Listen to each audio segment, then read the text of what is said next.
माघ मेला हुआ, बड़ी उसकी चर्चा हुई। आप हमेशा चर्चा करते हैं, महाकुंभ के बारे में चर्चा करते हैं, माघ मेला के बारे में चर्चा करते हैं, लेकिन वहां बड़ी एक अप्रिय घटना हुई, मान्यवर, बहुत ही दुखद घटना हुई। शंकराचार्य जी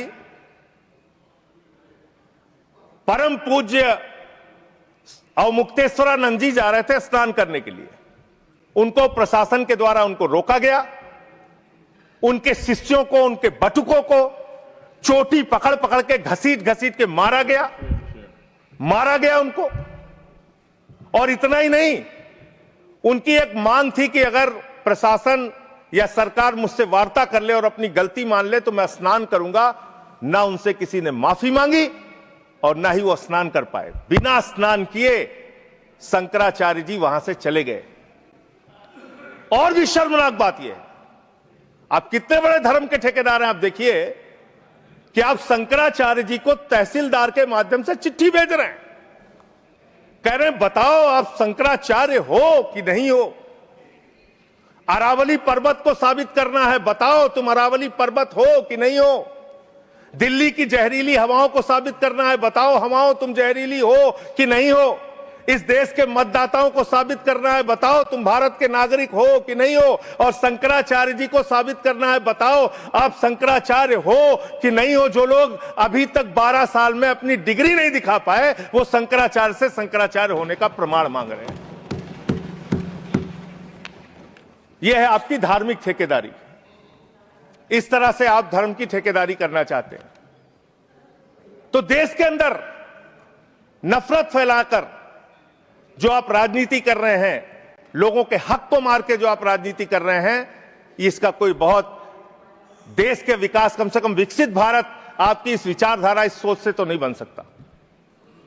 विकसित भारत के लिए यह विचारधारा आपकी काम नहीं करेगी। नफरत फैलाओ और राज करो की, अंग्रेजों की जो विचारधारा थी, बांटो और राज करो की जो विचारधारा थी, उससे नहीं बन सकता।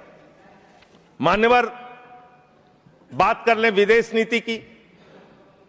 विश्व गुरु बनने की बात करते हैं प्रधानमंत्री जी, पूरे दुनिया में उनका डंका पीटा जा रहा है। हमने देखा किस तरह से अमेरिका से भारतीयों को हाथ में हथकड़ी, पैरों में बेड़ी बांध के अमृतसर पहुंचाया गया।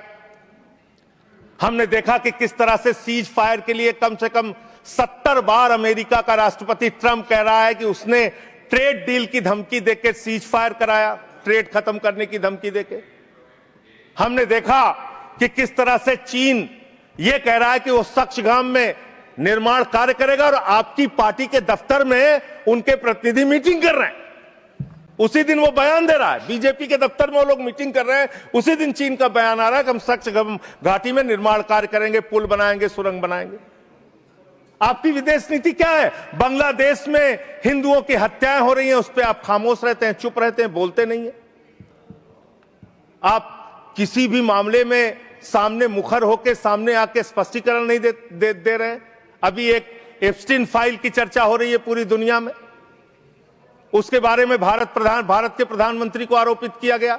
उसके बारे में सरकार को स्पष्टीकरण देना चाहिए। तथ्य के कोई चीज को बोलना, मैं कह रहा हूं स्पष्टीकरण देना चाहिए। आपके पास कोई तथ्य है तो आप सर, अगर कोई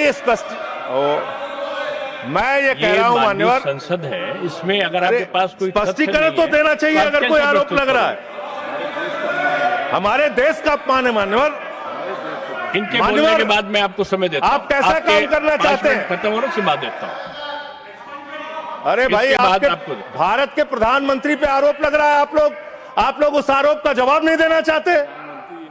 भारत के प्रधानमंत्री पे आरोप लग रहा है, नहीं, तथ्य के बगैर होगा तो आप नहीं लगा सकते। तथ्य के विपरीत अगर आप बोलेंगे तो आपका ये चीज नोट नहीं किया जाएगा। तो मैं ये कह रहा हूं मान्यवर, देश व्यवस्थाओं से चलेगी।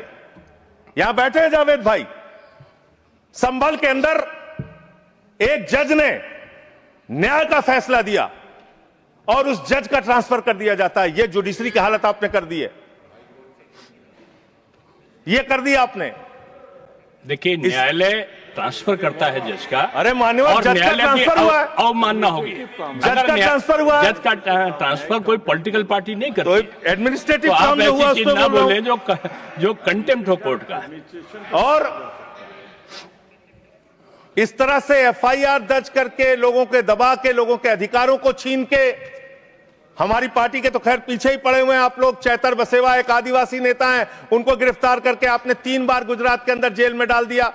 महराज मलिक हमारे विधायक हैं, उनको डाल दिया जेल में। हम लोगों को तो जेल भेज ही चुके। आप रोज मुकदमा लिखते रहते हैं, एफआईआर लिखते रहते हैं। सोनम वांगचुक को अभी भी आपने जेल में रखा हुआ है। तो एक के बाद एक लोगों को, विपक्ष के नेताओं को जेल में डाल के आप कैसे काम करेंगे? आप पूरे देश में एसआईआर के नाम पे लोगों के वोट काट रहे हैं, एसआईआर के नाम पे लोगों के वोट काट रहे हैं। बस खत्म कर रहा हूं सर, सबको 2-2, 3-3 मिनट मिला है। मैं 1 मिनट में खत्म, 1 मिनट में आधा मिनट, माननीय मैं पार्टी का लीडर हूं, 1 मिनट में खत्म, आधा मिनट।